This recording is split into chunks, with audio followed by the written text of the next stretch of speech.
Welcome back to the Dragon Age Toolset presentation. In this segment, we're going to be covering the placement of enemies in the level. Now we're going to need some bad guys as well. So the first thing we're going to do is we're going to go back to our palette window. This is where, again, we have all the different assets that we can place into the level, or categories of assets. And we'll go ahead and pick the Creature tab. Let's go ahead and add a new creature.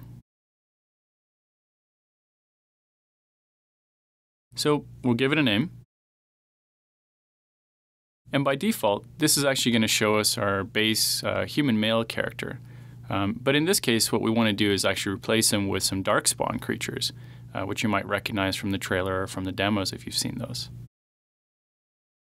Let's go ahead and take a look at the appearances that we have available for our demo.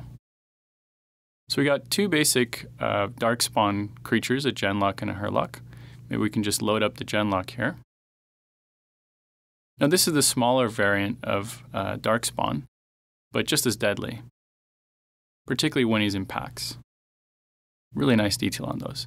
Let's take a look at the Hurlock.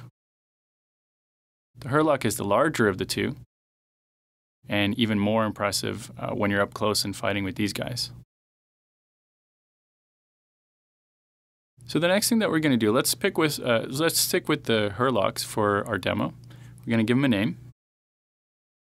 The next thing that we'll do is we'll make sure that they're set as hostile. We do want to kill them after all.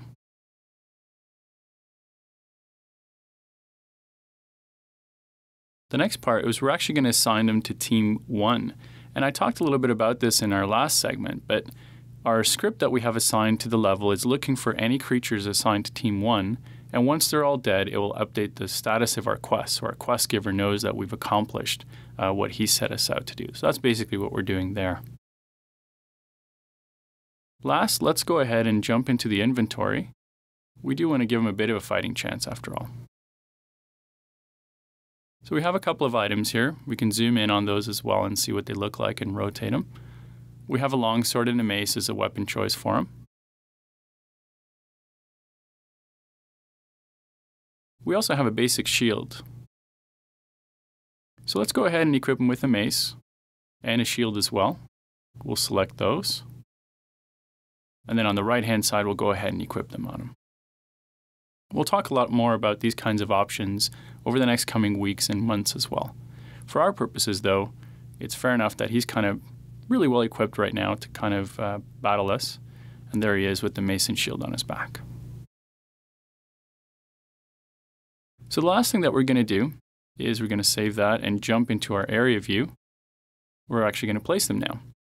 So let's find a nice spot far enough away from our starting location so we don't immediately jump into combat as soon as we get into the level, maybe near that tent and the base of that ramp there.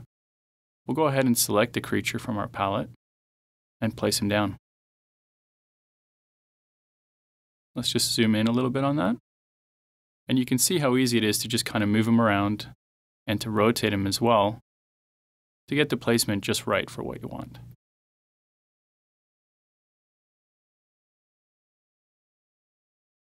Let's go ahead and add a second creature as well. And we'll just do some basic adjustment for it. And that's creature placement.